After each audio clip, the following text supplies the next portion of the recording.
Hello बच्चों, जिक knowledge में आपका बहुत बहुत स्वागत है। इस वीडियो में हम ग्रेगर जॉन मेंडल के बारे में जानेंगे कि उन्होंने अपने जीवन में क्या क्या किया और उन्होंने कैसे सफलता अर्जित करी। तो वीडियो के आप एंड तक ज़रूर बने रहिए। बहुत ही ब्रीफ में एक्सप्लेन करूँगा, लेकिन कंप्लीट इन्फॉर्मेशन आपको मिल जाएगी। तो वीडियो के आप एंड तक बने रहिए। देखिए, सबसे पहले ग्रेगर जॉन मेंडल, जो ये वर्ड है ग्रेगर जॉन मेंडल, इस स्पेलिंग्स के अंदर स्टूडेंट्स कई बार मिस्टेक कर देते हैं, तो आप स्पेलिंग की प्रैक्टिस बार बार करें। उसके बाद इनका जो जन्म डेट है वो 1822 से 1884 है। मतलब जो 2 है वो तो 4 गुना हो गया, मतलब 8 हो गया, और 2 डबल हो गया, मतलब 84। तो 1822 से 1884 इनका क्या है ड्यूरेशन था, और डेट भी अगर आप याद रखें तो रख सकते हो। उसके बाद देखिए, फाउंडर ऑफ मॉडर्न जेनेटिक्स, ये कुछ 5 लाइन्स मैंने यहाँ लिखी है जो बहुत ही इंपॉर्टेंट है। देखिए वो 5 लाइन्स कौन कौन सी है।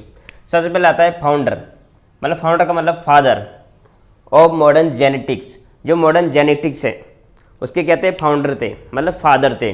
जेनेटिक्स का मतलब क्या होता है, जीन, जो जीन से रिलेटेड है, जीन जो पेरेंट्स से ऑफस्प्रिंग के अंदर आते हैं, उस जेनेटिक वर्ड्स की सबसे पहले उसको फाउंड किसने किया था, ग्रेगर जॉन मेंडल ने किया था। इसलिए Gregor John Mendel is the father of the genetics. उसके बाद डिस्कवर्ड लॉ ऑफ इनहेरिटेंस, उसके बाद डिस्कवर्ड भी किया, किसको डिस्कवर, इनहेरिटेंस के लॉ को भी इन्होंने डिस्कवर किया। अब इनहेरिटेंस क्या होता है, ऐसे कैरेक्टर्स जो पेरेंट्स के पास हैं और वो किस में आ जाते हैं, ऑफ स्प्रिंग के अंदर आ जाते हैं। ऐसे कुछ कैरेक्टर्स हैं, तो वो जो आते हैं उनके लिए रूल्स बनाए इन्होंने, उन रूल्स को डिस्कवर किया इन्होंने।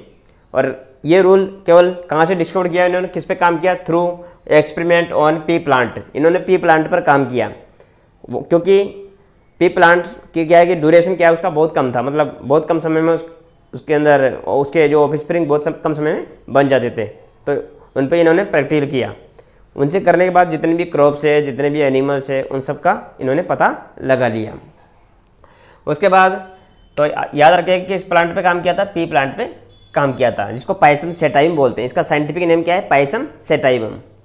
उसके बाद आइडेंटिफाइड डोमिनेंट, उन्होंने आइडेंटिफाइड भी किया, किसको, डोमिनेंट ट्रेड्स और रिसेसिव ट्रेड्स। मतलब इन्होंने जो पी प्लांट पे वर्क किया था, तो इन्होंने जो डोमिनेंट जो ट्रेड्स थे, जो कैरेक्टर्स थे, उनका पता लगाया, और रिसेसिव ट्रेड्स थे उनका पता लगाया। जो डोमिनेंट का मतलब क्या होता है, डोमिनेंट का मतलब होता है कि जैसे ये फिंगर है, तो ये स्मॉल है और ये लार्ज है।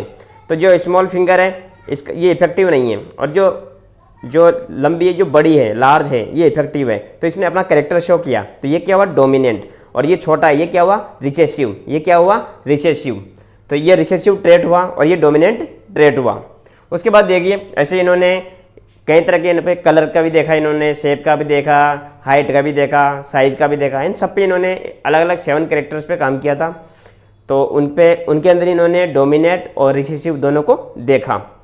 उसके बाद introduced the concept of alleles, और एलिल्स के कॉन्सेप्ट को भी इंट्रोड्यूस किया। जैसे इन्होंने कैपिटल टी स्मॉल टी लिया, तो जो अलग अलग है ये क्या है, एलिल्स है। तो इन पे भी इसका भी इन्होंने कॉन्सेप्ट को एक्सप्लेन किया था। उसके बाद है एम्फेसाइज्ड स्टैटिस्टिकल एनालिसिस। स्टैटिस्टिकल का मतलब क्या होता है कि इन्होंने कुछ नंबर्स को लेकर के, मतलब जैसे इन्होंने फिनोटाइप जीनोटाइप निकाला था, तो कुछ नंबर्स लेकर के इन्होंने एनालाइज किया था कि किसका क्या जीनोटाइप आ रहा है, किसका क्या फिनोटाइप आ रहा है। ऐसे इन्होंने क्या है कि स्टैटिस्टिकल एनालाइज किया था। तो ये कुछ वर्क थे ग्रेगर जॉन मेंडल के, जिसकी वजह से ये सफल हो पाए।